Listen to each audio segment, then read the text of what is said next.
স্রষ্টা আমাদেরকে সৃষ্টি করে এক সংগ্রামে ঠেলে দিয়েছে। এখানে সংগ্রাম না করলে বেঁচে থাকা যায়? আমাদের সংগ্রামটা শুরু হয়েছে যখন আমরা মায়ের পেট থেকে বেরিয়েছি, ঠিক কিনা? একটা বাবার স্পার্মের মধ্যে 2 কোটি যদি শুক্রাণু না থাকে, সেখান থেকে সন্তান হয় না।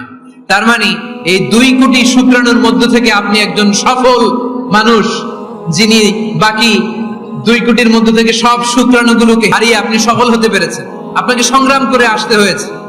যারা সিজারের মাধ্যমে পৃথিবীতে আসে তাদের এই সংগ্রামটা থাকে না, কিন্তু যারা নরমাল প্রসেসে পৃথিবীতে আসে তাদের প্রচন্ড সংগ্রাম করে প্রচন্ড চাপা খেয়ে পৃথিবীতে আসতে হয়, ঠিক কিনা? কারণ আমাদের সাইজ ছিল অনেক বড়। আমাদের মায়ের যে অঙ্গটা দিয়ে আমরা পৃথিবীতে আসব, ওই জায়গাটা ছিল খুবই সরু।